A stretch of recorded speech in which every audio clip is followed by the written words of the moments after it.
नमस्कार दोस्तों, आज की हमारी कहानी आपको अच्छी लगे तो प्लीज़ मेरे चैनल को सब्सक्राइब करें और वीडियो को लाइक करें। सुशील और उसके पिता श्यामलाल बैठक में चाय पी रहे थे। श्रेया बैठक में आकर ससुर जी से बोली, बाबूजी घर खर्च के लिए 5,000 रुपये और चाहिए। लेकिन बहू, अभी तो महीने के 10 दिन बाकी पड़े हैं, घर खर्च तो पूरा दिया था। बाबूजी, आपको क्या लगता है मैं फिजूल खर्ची करती हूँ? रुआसा समूह बनाकर श्रेया ने कहा। पिछले हफ्ते जो मामा जी का परिवार आया था रहने के लिए, तो रसोई का खर्चा तो बढ़ेगा ही ना। मैं तो उत्कर्ष की नई ड्रेस भी नहीं दिला पाई इस बार। बेचारा छोटी ड्रेस पहनकर ही स्कूल जाता है। अगर आपको मुझ पर विश्वास नहीं है तो घर खर्च के पैसे आप माँ जी को दे दिया करो। अरे नहीं बहू, मुझे तुम पर पूरा विश्वास है। पिछले 6 सालों से तुम ही घर संभाल रही हो। तुम्हारी सास को कहाँ तुम्हारी इतनी समझ है। ये लो 6,000 रुपये, और हाँ, उत्कर्ष की ड्रेस भी ले आना।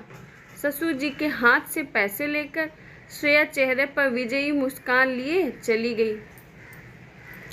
उधर पास बैठी श्रेया की सासू माँ सोच रही थी, मेरे भाई भाभी के 2 दिन आने से क्या रसोई का खर्चा इतना बढ़ गया। वो अपने साथ इतनी सारी मिठाइयाँ और तोहफे भी तो लाए थे, उसका जिक्र तो बहू ने नहीं किया। श्रेया की सासू माँ अनपढ़ थी, इसलिए श्यामलाल उन पर ज़्यादा विश्वास नहीं करते थे। यही सोचकर उन्होंने अपने बड़े बेटे के लिए पढ़ी लिखी बहू लाने का फैसला किया था। श्रेया इंटर पास थी, सुंदर भी थी, इसलिए उन्होंने अपने बड़े बेटे सुशील की शादी श्रेया से करवा दी। वैसे तो श्रेया अच्छी थी, घर में सबसे ज़्यादा पढ़ी लिखी थी और घर के हर काम में निपुण भी थी, लेकिन इसी बात का फ़ायदा उठाकर वो सासू माँ को हर बात में नीचा दिखाने की कोशिश करती रहती थी। श्यामलाल ने भी धीरे धीरे घर चलाने की सारी जिम्मेदारी श्रेया पर ही डाल दी। श्रेया जो कहती परिवार वालों को वही सही लगता। श्रेया हर बार घर खर्च के पैसों को कम बताकर किसी न किसी बहाने और पैसे ले लेती। श्रेया की सास को हिसाब करना आता नहीं था और बाकी कोई उससे हिसाब मांगता नहीं था। छुट्टियों में जब भी श्रेया अपने मायके जाती, कोई न कोई सोने का गहना जरूर लाती, कभी झुमके तो कभी अंगूठी। सासू माँ के पूछने पर कहती, माँ ने दिया है। श्रेया की सास अब समझती थी कि माँ हर बार सोने का गहना नहीं दे सकती है, क्योंकि श्रेया के मायके वाले इतने भी पैसे वाले नहीं थे। श्रेया के पति सुशील और श्यामलाल कपड़े की दुकान चलाते थे। देवर अमित भी इंटर पास करके दुकान पर बैठने लगा था। अब उसकी भी उम्र शादी के लायक हो गई थी, इसलिए ससुर जी उसके लिए लड़की देख रहे थे।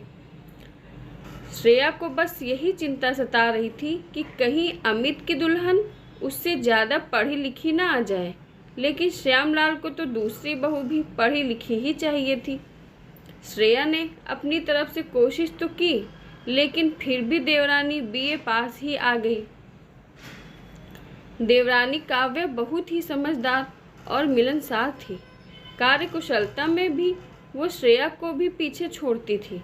श्रेया को अपना सिंहासन डोलता नजर आ रहा था। श्रेया अब देवरानी काव्या को भी दबाकर रखना चाहती थी, लेकिन काव्या को अंदाजा था कि घर खर्च लगभग कितना लगता है।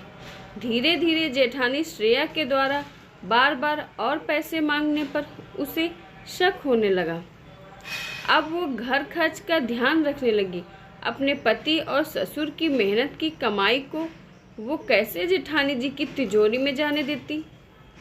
अगली बार जब श्रेया ससुर जी से और पैसे मांगने गई तो काव्या ने राशन और सामान के लागत की पर्ची लाकर सबके सामने रख दी। घर खर्च सिर्फ 20,000 रुपये थे, लेकिन श्रेया को हर महीने 25,000 दिए जाते थे। ये देखकर सभी का चेहरा फीका पड़ गया। पूछने पर श्रेया से कोई जवाब देते नहीं बना। सासू माँ का शक भी सही साबित हो गया। वे लोग घर में शांति बनाए रखना चाहते थे, इसलिए अब श्यामलाल सारे खर्च का हिसाब लेने लगे। श्रेया की सास ने संतुष्टि भरी निगाहों से पहले काव्या की तरफ देखा, फिर मुस्कुराते हुए श्रेया की तरफ देखा, जैसे कह रही हो, बड़ी बहू अब तुम्हारी तानाशाही नहीं चलेगी। आशा करती हूँ आपको हमारी कहानी पसंद आई होगी। धन्यवाद दोस्तों।